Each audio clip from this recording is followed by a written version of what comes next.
وإلا وين أحبابي؟ يعني معقول الإمام الحسين يحمل طفله الرضيع عبد الله الرضيع؟ شايف عبد الله الرضيع شلون؟ كأنه رسول الله صلى الله عليه وآله في وجهه، يحمله يريد له ماء، يقول والله لقد جف صدر أمه من اللبن، خذوه إليكم واسقوه. يقول كان عبد الله الرضيع مغمى عليه ونائم على صدر الحسين، فلما أحس بحرارة السهم نزع يديه من القماط وعانق أباه الحسين، عانق أباه الحسين. الإمام السجاد ينظر إلى المنهال بن عمرو من أهل الكوفة يقول له يا منهال كيف خلفت حرملة؟ قال سيدي حرملة موجود يأكل الطعام ويمشي في الأسواق. فسجد الإمام على التربة على السجدة ودعا على حرملة، قال اللهم أذق حرملة حر الحديد والنار 3 مرات. فقال له المنهال سيدي تدعو على حرملة؟ قال يا منهال حرملة أحر قلوبنا، لو لم يكن عندنا إلا مصيبة الطفل الرضيع، حرملة أحر قلوب. لذلك الإمام الحسين ما أرجعه إلى المخيم، ما قدر يرجع للمخيم وتراه أمه الرباب أو تراه عمته زينب بنات رسول الله.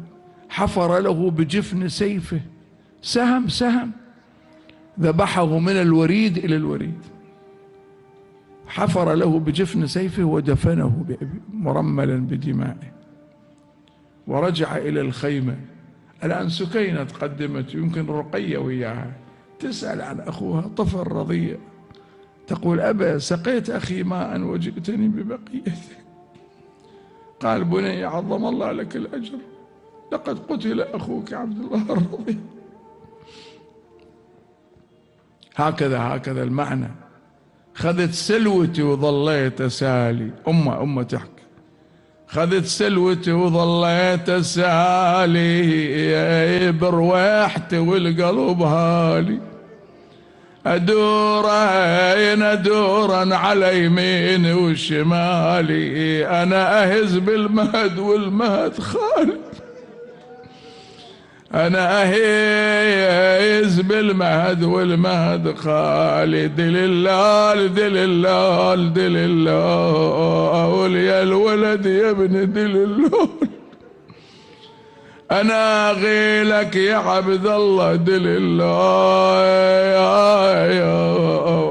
يا زهرة حياتي وشمعت بدنيا يا زهرة الدنيا، شلت راسي بيك لابوك حسين عين وعين تربي ليك، حسبت حساب سالم وامك تربيك، وامك سالمة وتخلف علي رباي، عازر باي لغيرك بغد لالي، خذت يا ابني من امك راسها العالي، انا اهز بالمهد والمهد خال.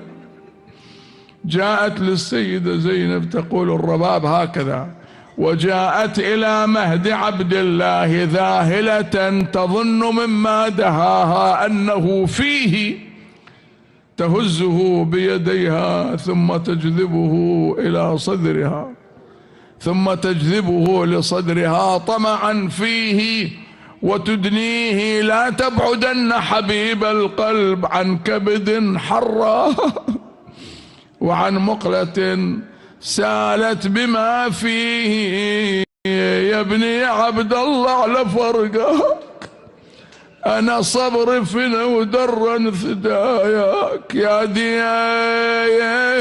قل الحرملة وياك للماء حين شبحت عينك، عجل بسهم عليك ورماك، والله وانا ابني مياتم للحزن ننصب، وانا ابني فجعني حرملة بسهمه وانا ابني الطفل عاد يفطمون. الحسين يقول الطفل عاد يفطمون وانا ابني انفطم يا ناس بسهام المنية. يا صاحب الأمر سيدي ماذا يهيجك إن صبرت لوقعة الطف الفظيعة؟ أتراها تجيء فجيعة بأمض من تلك الفجيعة، حيث الحسين على الثرى خيل العدا طحن الضلوع قتلته